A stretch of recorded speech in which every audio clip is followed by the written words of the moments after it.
kita sudah memulai, kita harus bertanggung jawab. Pasti ada hak dari teman-teman yang ada dalam diri kita. Ayo kita berikan hak itu. Namanya kita samarin. Sebetulnya kalau dibilang capek ya capek, ngapain? Harusnya kan mereka yang kesini, yang mereka yang mau belajar gitu. Iya. Kan gitu misalnya kalau kita mau egois. Tapi kita merasa bahwa ada juga yang kita perlu sampaikan ke teman-teman ketika terbatas ruang dan waktu, karena kita sendiri yang memiliki mobilitas yang mungkin bisa kita mobile, dan kita aja yang sampai sambil kita menyapa teman-teman. Terkadang kata-kata itu terbatas, tapi kalau udah kayak gini, walaupun kata-kata saya itu nggak jelas, nggak paham teman-teman, tiba-tiba klik aja, oh itu tuh maksudnya, oh itu tuh maksudnya. Jadi kan ada bahasa gelombang yang sampai itu sebetulnya. Pernah tahu tuh yang lucu? Ada temen yang cerita dulu. Tahu dandang ya? Tahu. Yang buat masak nasi. Ada seorang ibu, orang dulu itu, kalau manggil anaknya itu lewat dandang. Pernah dengar itu? Sumur juga. Sumur. Kok bisa itu? Menggema. Itu bisa dilogikakan. Nasi itu, partikel di dandang itu udah masuk ke tubuh kita tuh.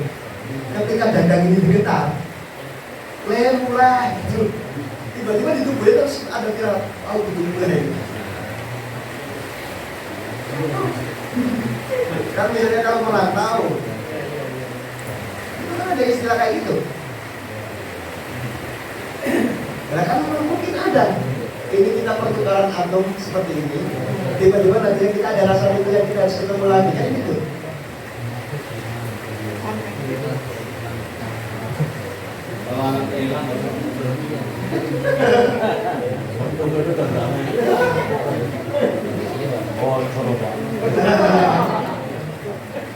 Nah, kalau di meditasi sendiri, tadi saya terusin, saya berkata bahwa teman-teman ketika memang mau mengikuti apa yang saya lakukan di meditasi saya, itu kan ada fase, ada aset-aset yang ada dalam tubuh kita, ada psikologis itu.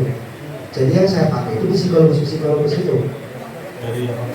Jadi misalnya gitu, Pak, aktifkan psikologis tenggorok, aktifkan psikologis jantung, resonansikan psikologis jantung dengan psikologis mahkota. Kalau teman-teman tidak merasakan itu, tidak memahami itu, percuma kan juga kita meditasi.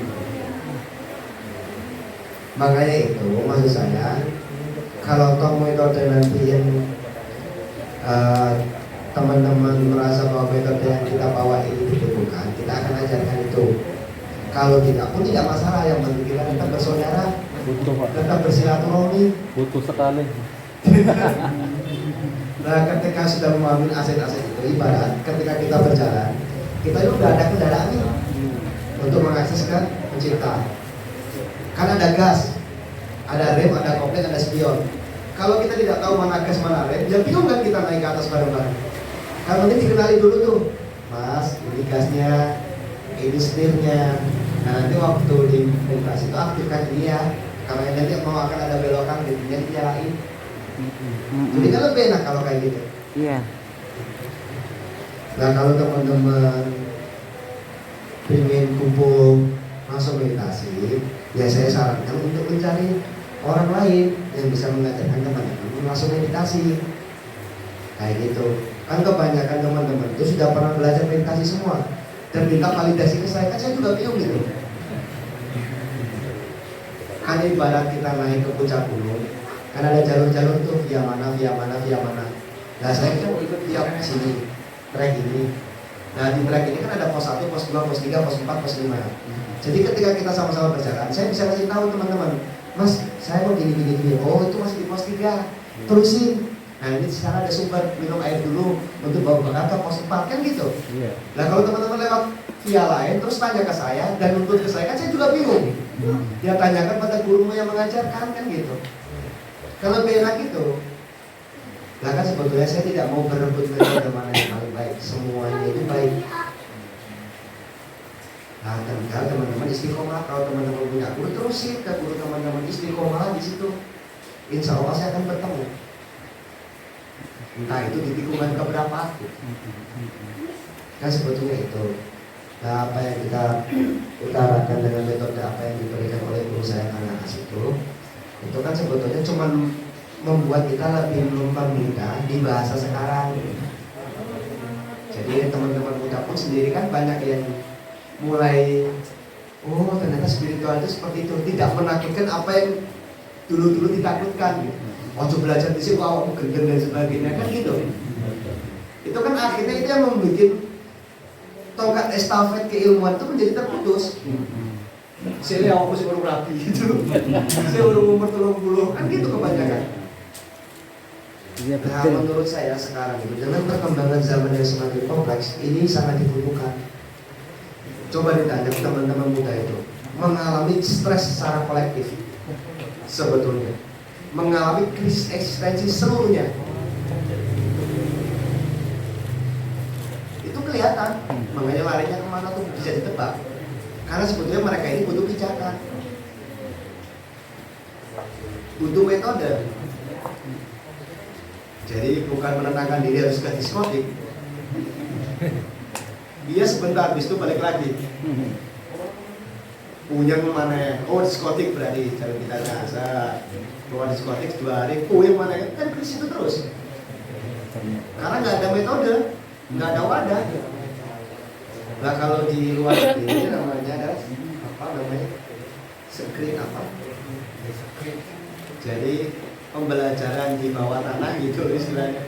Kalau di sini kan dibabat bebas. Secret shade ya.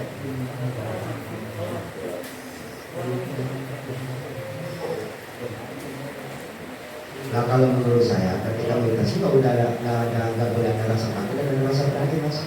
Saya dulu berpikiran gitu. Ya mungkin memang di level-level ini banyaknya disengah orang-orang itu. Tapi ketika kita niatnya hanya karena yang hanya untuknya, dan saya pernah ditanya itu sama orang, Mas meditasi apa yang kamu minta? Terbirit apa yang kamu baca?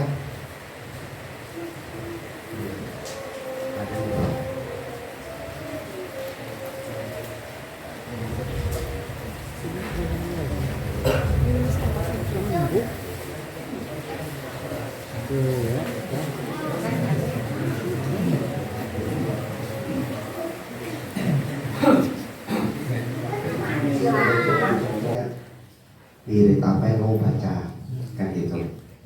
Terus apa yang kamu minta? Nah, akhirnya saya kan bilang, Bu, wirid saya cuma Allah aja. Terus apa yang kamu minta? Gak ada. Ya terus kalau kamu nggak minta, apa Allah akan kasih? Nah, posisi saya berzikir waktu meditasi itu hanya memuliakannya, Apakah meminta itu nggak boleh? Kan jelas bahwa meminta kepada aku kan, maka aku akan berikan kepadamu. Kalau kita nggak berdoa malah kita dianggap sombong. Nah, tapi ada momentum tertentu.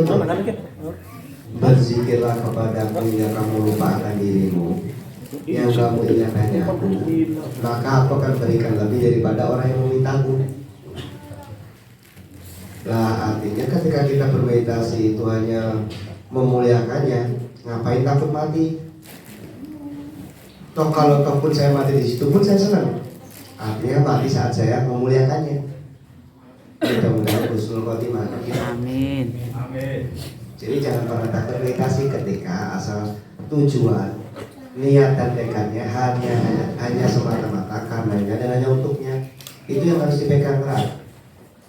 Kalau hanya untuk yang lain, nah itu perlu dipertanyakan. Ingin sakti, ingin dapat nomor, proyek lancar. Iya. Tahu kontraktor ya. Tahu aja. Tapi bisa ya Pak memang ya. Malah dipertegas. Ya iya, jadi bisa dong. nggak bisa. Bisa.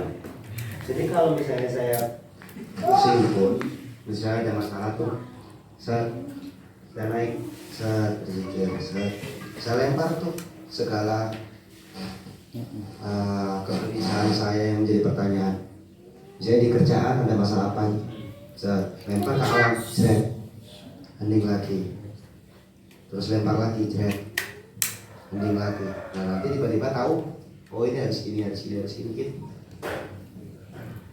Jadi ngapain pusing-pusing? Solusi. Ya Allah, saya ini udah bingung di dunia ini, engkau suruh turunkan. Jadi Allah yang bantu saya gitu. Makanya kan ada istilah ini, Dia maha kuasa, maha segalanya, maha kuat. Maka ketika bersamanya saya akan menjadi lebih kuat. Oh maha pengampun, oh maha penyayang. Ketika bersamanya saya akan memaklumi dan menyayangi seluruh makhluknya. Kan gitu. Karena tidak mungkin seseorang itu bisa mencintainya tanpa seizinnya. Makanya kan kita pun juga ketika berdoa kan selalu, ya Allah berikanlah aku kekuatan untuk dapat mencintaimu dan dapat dicintaimu. Gitu.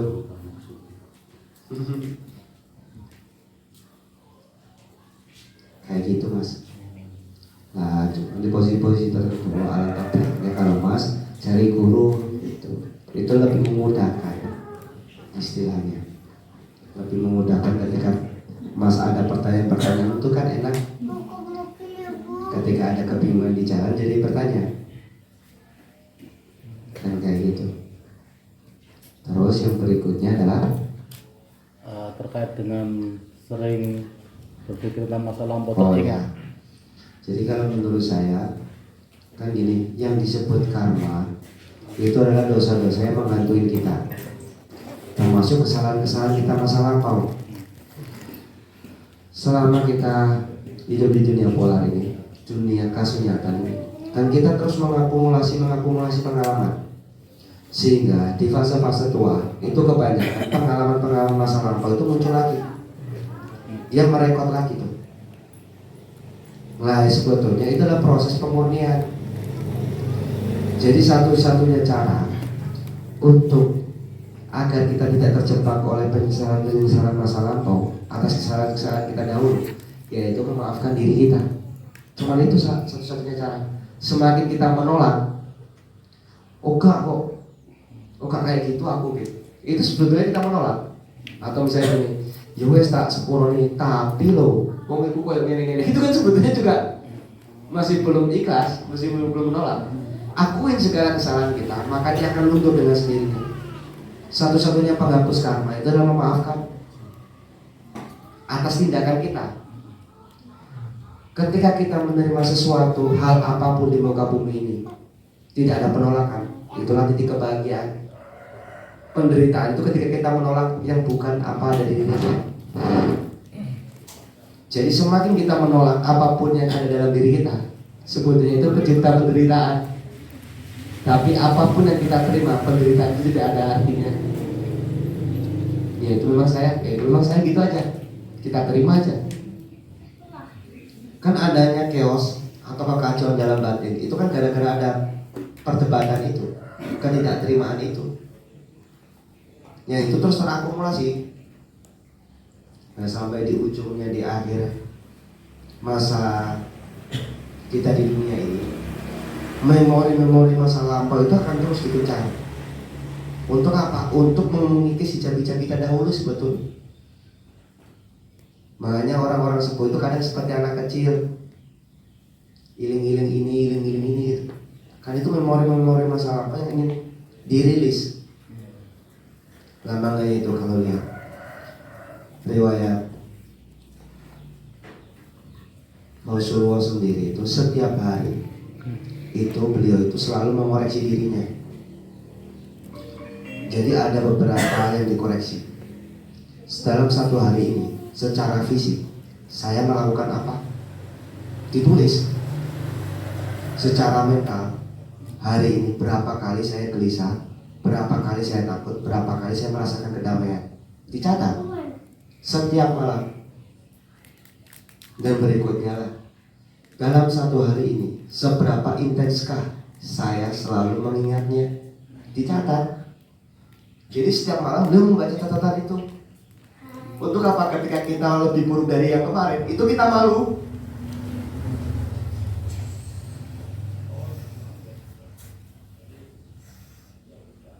Ya kita coba catat itu setiap hari. Banyak orang soleh itu adalah orang yang setiap hari memperbaiki diri. Hari ini harus lebih baik dari hari kemarin. Hari esok harus lebih baik daripada hari ini. Itu soleh. Nah, dengan probabilitas kehidupan sekarang, soleh aja sudah tidak cukup. Harus soleh akseleratif.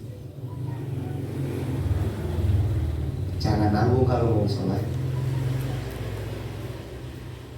Karena zaman sendiri sudah kelihatan kan problem permasalahan dalam lingkup ekonomi, politik, sosial, kemanusiaan sendiri itu sudah betapa ricuhnya. Coba teman-teman cari referensi di mana setiap zaman, ketika zaman itu sudah mau akhir dan digantikan, itu kan ada ciri-cirinya. Oh, manusia seperti ini, manusia seperti ini, manusia seperti ini. Di zaman Nabi Nuh, coba cari riwayatnya. Apa nggak sama dengan zaman kita sekarang? Di zamannya Nabi Lut, coba dilihat tuh manusia seperti apa. Apa nggak sama dengan manusia sekarang?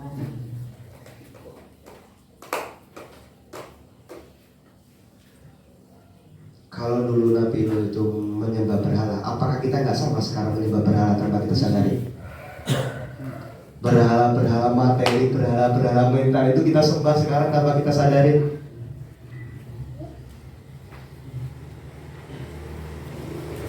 Lebih halus. Lah, apakah kita sudah tidak mendekati tuh? Di zaman Nabi Lut, kaum Sodom, LGBT lah kalau sekarang ya. Itu udah marak. Sekarang lihat tuh di media, masif, sistematis, dan terstruktur. Terselubung dah. Apakah kita sudah tidak mendekati? Kita ini lebih kompleks sekarang.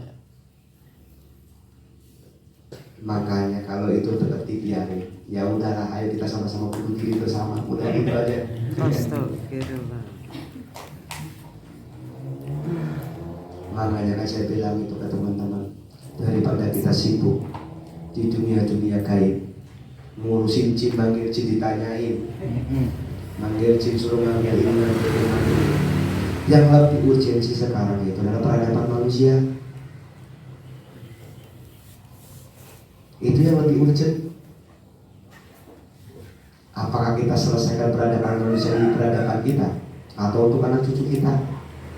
Leluhur kita itu selalu berpikir ini semua titipan untuk anak cucu. Nah, sedangkan kita sekarang berpikir ayo ambil sebanyak-banyaknya. Kan sudah kebalik jauh. Nah, maka tidak lebih dari itu sebetulnya apa yang kita lakukan bersama ini adalah sama-sama memperbaiki diri. Agar apa? Agar peradaban manusia tetap terus berjalan, tetap ada, tetap eksis sebagai manusia, bukan sebagai robot. Kan itu sekarang yang terjadi. Apakah kita sudah tidak di fase-fase akhir zaman? Kita enak-enakan aja gitu. Ya makanya kan saya bilang pilihannya ya mau nggak mau. Kalau kita mau terusin manusia ini terus berada, nilai-nilai manusia terus jalan, ya mau nggak mau kita harus mengakses itu lagi. Kita harus memanusiakan diri kita, ya kita sama-sama memanusiakan orang lain.